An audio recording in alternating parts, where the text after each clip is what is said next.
totally solar powered. The problem in here is that you do not have enough hours light so that you can justify it. And the other thing is that the sources of supply for the products in here is not reliable. You have to go and source around in different places to be able to come with the full panel and all the things you need for an installation. In other words, you go to Tecnosol and buy one part of the equipment, you go to Soler and buy another part of the equipment, you go to all these different places because the one that one supplier of solar parts have, they don't match to set up the system. That is what we were told by the two young boys who set up that bungalow for us. I mean, they went and sourced themselves from different locations.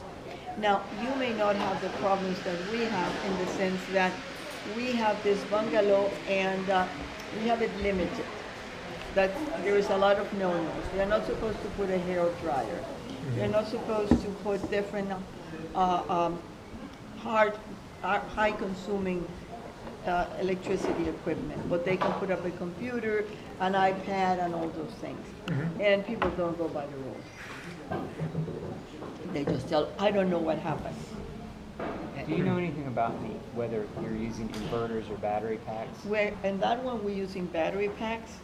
We have two big batteries, and the inverters are good, but we do not have it. We switch them off because, like today, for instance, the light went off 3 times, 2 minutes, 2 minutes, back, 10 minutes, gone again, 2 minutes, back on. And if you have an inverter, you burn them up, and we have that problem. So it doesn't really work that good. So our experience with inverters hasn't been the way they should. They even programmed the inverter to wait 5 minutes before it starts, but I don't know exactly what was the problem. But to make it short, it didn't work for us. So what we do is we have a generator, so when the lights go off at the hotel, we turn on the generator. Okay. Now we do want to experiment with wind power, but I don't have a donor. We made an NGO in the U.S. with the hope that we might find somebody who would be interested on experimenting and using us and deducting it from taxes at the same time. And we will be more than happy to participate in any kind of a joint venture into building a windmill. For instance, that opening over there, we left it there pending. Whenever there is a possibility, we wanted to put a helicoidal windmill because the wind hits there like a channel, and the helicoidal seems to be the most, I don't know the words, but it's the one that will work the easiest in that thing. Yeah, most likely. Anyway, that was our plan with the wind power. Now, we measure the wind here, and we go anywhere from 9.2 meters per second or to the lowest we had on the months that there was less wind was 4.5. So we can have an average, say, of 6, but it's not permanent and it's not year-round. And the main reason now I remember why the helicoidal was better is because we have a lot of those gust winds that are very strong, and the helicoidal, we were told, is easier for it to block than the one that goes with a blade. So that was the main reason for that, and I guess you will have the same problem over there. We have those rush winds, those are the ones that break the trees and twist them around and all that kind of things that we have here. Now, in regards to the sewer system, what we did was very simple. We have it in part of the hotel, and we have it on most of the houses of the workers, and we have it almost, every time we're remodeling, we're doing it like that. We're separating the water. We take toilet water in one pipeline and the shower and sink on another pipeline. Okay? So, hi. How was it in Matagalpa? It was busy. A lot more busy than here. Oh, I bet that. So it separates the water. So the water that we have from the, I don't know how you call it, the Black water and gray water. Okay, the gray water, we don't have a problem with, so we put it on perforated pipeline to irrigate the gardens and pasture and all that. Hola, hola. Buena. So we use it in those things. And the toilet water, we take it to those FAFA tanks. Flujo ascendente de flujo, I don't remember Junto's name. And those are to make methane. So it burns it, and we have used the methane, but it's very poor, really. It doesn't provide you with a lot of gas. So we started using it combined with all our other methane gas, and just to have a purpose for it. We use it for cooking in the main kitchen of the workers. It only has like a limited life. Are you collecting your solids and reusing those? We have some eco latrines, and yes, there we are collecting our solids. It's a very interesting type of latrines. It has 2 compartments, and when you go inside, it has 2 toilets for ladies, and it has a urinary up front. Yeah. And then it has a urinary for guys. All the pee goes together on a pipeline and is collected on a container at the bottom. And that container, some of them is reused as urea, and others they just drain underground. It's about, depending, the one that is drained is about 50 centimeters underground, and the other one is on a bottom. Okay? Now the solids, you use only 1 toilet at a time. The other one you have it covered. So you use that toilet for 6 months. In that latrine you have a little bucket with ashes, and every time you use it, you pour ashes on top. And the next 6 months you relocate to the other toilet, and once a week you pour a lot of ashes down there and move it a little bit, and you do that, and 6 months, on the 5th month, you start pulling all that out, and it's just compost. So it's very efficient. It's already dirt, yeah. Inert. Or inert, what do you mean? There's no There is no, toxic. no, there is no toxic, there is no manure, there is nothing anymore. And what do you use that? Just for regular ground. You don't put it on your coffee.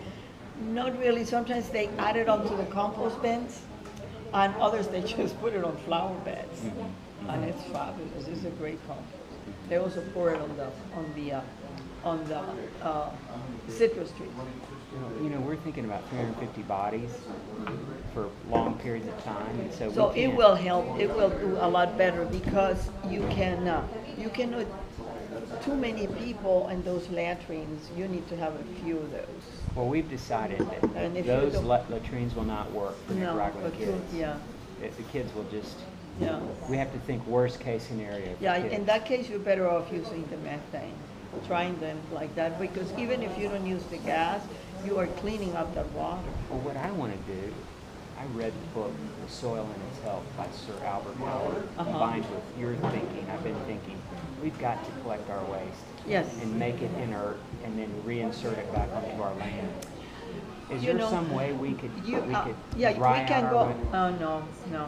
The way you can do it, I'm thinking, would be to have 2 of those tanks. And the moment that has too much solid, you connect to the other tank and dry those solids. That would be the moment. Because I don't see any other way. The way we do it is the human waste goes into this tank, and only water comes out. Solids all remain in there. We have that. Yeah, and that works fine. And then we mix it with soap water, we pass it through a filter, and we get rid of it by underground irrigation with perforated pipelines. What we're going to do, Mousy, is we're going to have solids tanks. We're going to Okay. collect them and separate the water. The effluent's going to be pumped up to a long away, distant location, away from neighbors, camp, and friends. And we're going to develop a 140 by 40 field at a 4% grade with a header up here. And the effluent will go in and go down the header, and it will permeate over a very impermeable clay soil, developing a biological slime that will be covered in Taiwan grass with channels through here, and then we'll have a footer here, and we'll chlorinate the effluent that comes All out. right. We're told that at the back, our engineer is telling us that this is 97% clean and doesn't Yeah. need, probably won't even need No, any you chlorinated. may not need it, because if it's going through all that thing, you're not going to need anything else. Taiwan's gonna respirate it. And besides, if you already pass it through that tank with the fermentation, it's cleaning it up. By fermenting it, and it decomposes. The water that is coming out of there, the water that we have mixing it with the soap water and then filtering it and irrigating it, by the time it comes out, there's no smell, there's nothing in there anymore. So step 2 for us is to take all of our solid, pump them out, and then take it to a drying facility. And that's what I don't know. That's how I don't know. How do we develop our own solids plant? That would be interesting. I have no idea. We never done that, so I wouldn't Okay. give you our experience on it. But my impression is I would let it dry out first down there, because otherwise those solid may have E. coli and all that. And they have to, for as much as you ferment. What comes out is fine, but the solids in there, I would let them dry out first In the tank. in the tank. That's why I mean it's having a Cut the second tank tank off. while that one dries out. That's And, helpful.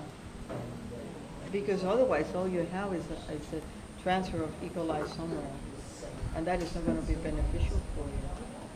But I'm happy that you're doing all this. This is great. Yeah. I may have to go and check it out. Come on. Do you have any hydro going? Yeah, we have the pond for that hydro. It's working now if you want to take a peek of that. Yeah. Do you have Sometimes we have it stopped because the lake is too low, or we have a circuit, or branches fall on top of the lines, and a lot of little here and there. Well, Stephen has done some calcs for us, and he's finding out that we need 100 feet of head, and we need 100 gallons per minute going over to really take advantage of hydro. Yeah, we have here 250 meters drop. 250 meters. Wow.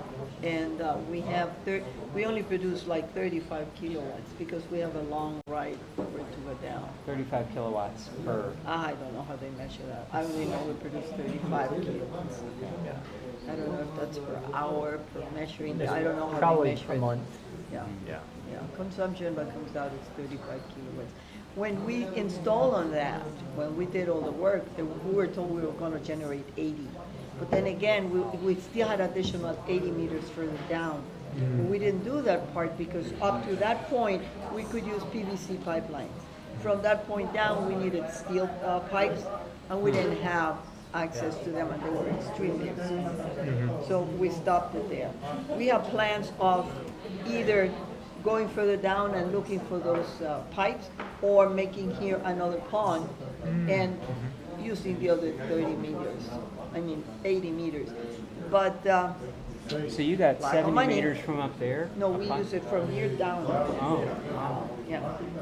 So you've got a PVC pipe running down hill, and you're getting about 80 meters? 250. 250 meters drop. 250 That's a lot. meters. Yeah. That's a lot of head pressure. Yeah, it is. It's really nice. And did you build the hydro, the turbine? Did you build that yourself? No, we didn't build it. We made it with Georges Optenbosch, who passed away. But now there are other people who are doing it as well. Here in Here in country? Nicaragua, yeah. Some of them are building it themselves, and others are importing parts. But they're building it now in here. When we Seems like did it'd it be a with simple George, thing to build. it is not a bad thing, and it's a good investment. That one, I mean, we paid a lot of money because number one, we were among the first ones doing it, and there was not enough experience. And number two, we had to enlarge the pond so it wouldn't run out of water. We dig all the length, and it is about 1.5 kilometers down. So it's a long way. So only on pipe we spend like, I don't know, Wow. $80,000 only on pipelines, yeah, and only with the PVC. Really? Because it is a big gauge and they don't make them here. We bought them with, 204, no. I don't remember the name right now, but we bought them, Did you bring a container in? no, they sell here. They have a shop here in Nicaragua, but they make the things in Costa Rica, is where they have the factory. So they're a special gauge because it's not an easy gauge. The upper part is gauge whatever, and then on the bottom part, I mean, it's very thick. Our pond here is suffering for years with sediment buildup. How have you kept sediment out of your pond? We don't. I mean, this is so big, but we don't. The main reason why we don't have that much is because 2 canals that come to it are in concrete. The last, I would say, maybe 100 meters are in concrete. And that helps out a lot. Yeah. Yeah, because sediments will stay in between and then you clean up the canals. But other than that, we don't do anything. Every once in a while we say we're gonna pull up all that little muddy, which is great compost, but we never do it. What do you guys got? What are you thinking? I'm asking all the questions. You've asked all the questions. Great questions. Um, It's an impressive site. I can't believe everything you've done. Oh, It's we amazing. love all that. The only thing we're lacking is money. I like to have somebody who would say, hey, we'll help you out, and that's why we made the NGO with the hope. My problem is that I don't know how to access people. And I don't know how to come to busy. some of them. Yeah, I keep myself busy because I love to work. But if I were to, go out there and seek for money, or if I would have somebody who will go out there and seek for money, there's a lot of especially environmental issues, that are a lot of opportunities, things to do. And I love the cattle ranching, and we're working on a cattle ranching system that is extremely efficient. Are you And- using your animal waste in your coffee? No, we are using the calf because all the waste is on the field. Our system is it's called intensive pasture ranching. So cattle is 100% of the time out on the field, with the exception of the females when they come to be milk. That's it. So that manure is collected to make methane gas also, and that excess does go into the crop, but it's not much. Tell me again, what percentage of your cherry, your pulp, are you actually using for worms to? 100%. Well, Is it worth it? 80%. Do you think it's worth it? I think it is worth it because you are upgrading the quality of your compost. My head chef my mandador, like we call it, of the farm, likes to put it a year old just out on the field. He says he likes it better, the reaction of the trees is better, but that's because he puts a large amount of pulp and it's already decomposed. He just puts it out. And that pulp that we have is already with microorganisms, so it is already degraded. We get the mountain microorganisms, put them in there. I don't know what and that is. What it is the microorganisms are the ones who are going to degrade the trees in the mountain. Right. The trees that Oh, fall down okay, and become okay. dirt. So those are microorganisms. So they collect those, and with those microorganisms, they will degrade that pulp. You insert those into Yeah. the pulp? Uh-huh. How do you do that? You multiply the microorganism with in a drum with molasses, water, activators, and things like that, and then those microorganisms multiply in that drum, and that you sift it and you pour it on top of them. And that's more efficient than worms? No, that once they decompose, we put it on the worms. I think it is his opinion that it is more efficient than worms. What happens is that we whenever they use this, they only put like a pound of this compost on per coffee tray. And the other ones, they use the whole thing, and then they put like 3-4 pounds. So they put a lot more raw material in it. So that makes a difference. They put in more compost. Other than the other one. Well, Yep. we've got a lot Sorry. We're not doing much with our cherry, with our Okay, pulp. then just let it rotten and use it the next year and put it straight on the ground. If you have worms. Now, if you want to do it with worms, they're good. I mean, I love it. I swear for them because I think that they are efficient. They don't cost you anything. You get only benefits out of it. Not expensive to produce a worm. No, not at Culture. all. Culture, no, not at all. Once you have them, all you have to do is feed them once a week. Year round. Yeah. Yeah. Okay, well that's really, these are some areas, as I said, I'm not happy about how we're farming right now. Oh, I think we're taking way too much out of the soil without putting much in. Do you cut, when you prune your bushes, are you leaving it there on the ground?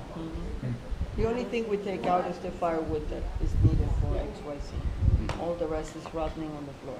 And you don't have any problems with broca, eating all that stuff off? Or? We have our broca control with Yeah. our bottle Yeah. water, yeah. We do have broca here and there, but not big deals. Yeah. What is your biggest pest here? Roya. Oh my God, we lost like a quarter of our crop with the roya. Last year or this year? Both. Last year. All last year. I mean, we had 2 containers that didn't ripen. Did you fumigate? Yeah, we did a little bit late, that's what happens, yeah.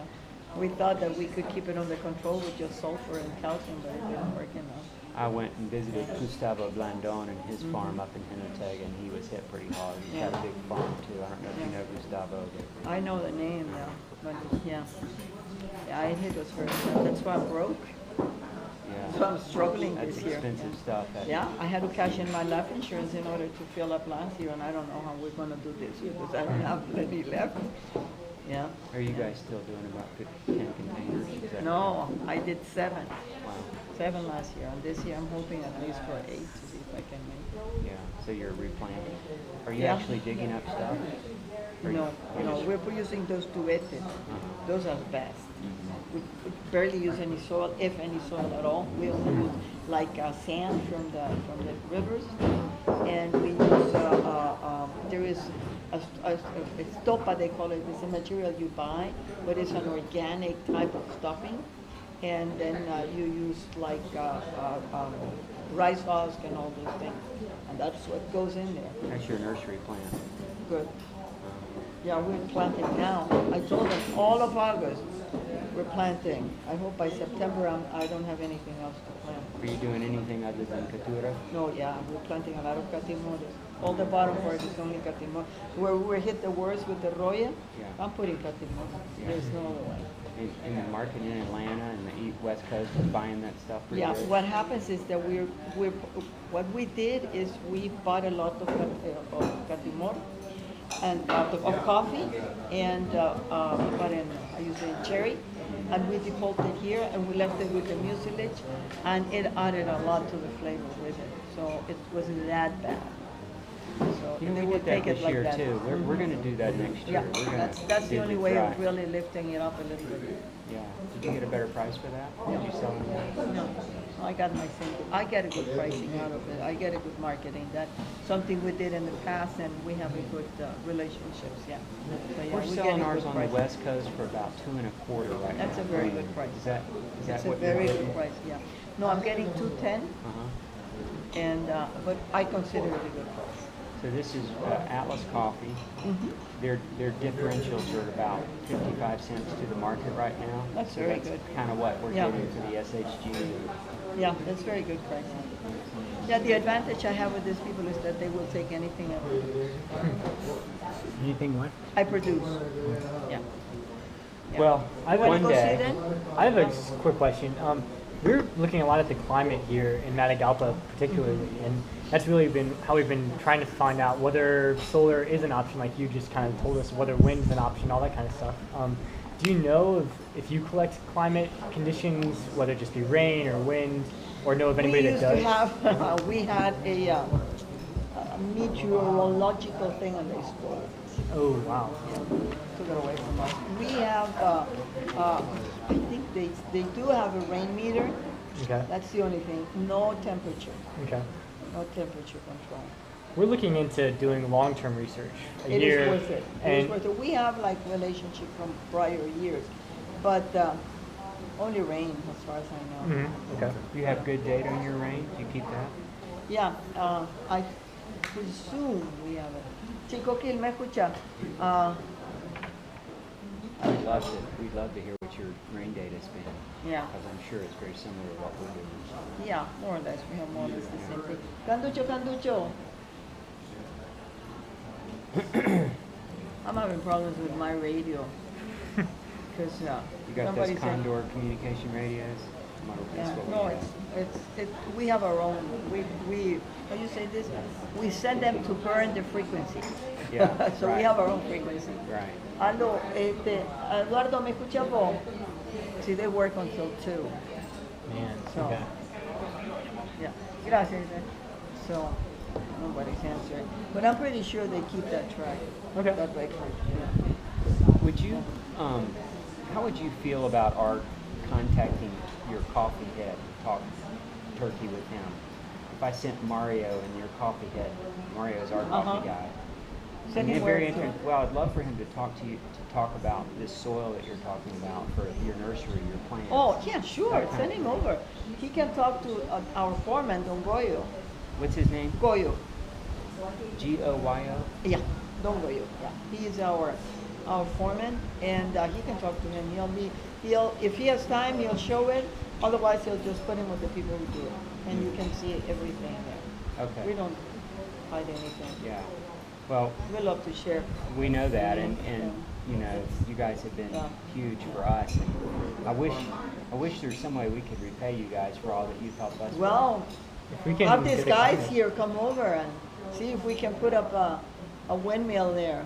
Do you have an email? If we collect all this That's- data. I got it from Danny. I got it. Okay. It's easy, Mausi, M-A-U-S-I, Okay. selvanegra.com.nl. Yeah, we'd love to come back and do more research here with you guys. Definitely. If Learn we're more from you. open here, please do. Okay. And I think, like you say, that situations are very similar. We must have more or less the same amount of wind Yeah. and all that, yes. Your average elevation right here is fine. Okay, the upper part there is 1,570 meters.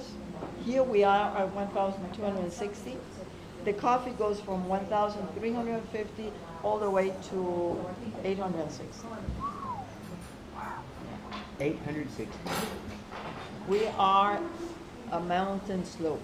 How much land do you have in It's total? about 1,500 acres. 500 are primary forest. Okay. A little over 500, about 600 are for coffee.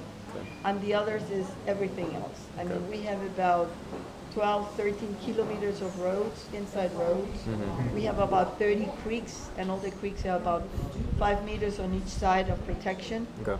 And then we have our pasture land and vegetables and pigs and goats and all those things, and they all have to share on the hotel and all that stuff.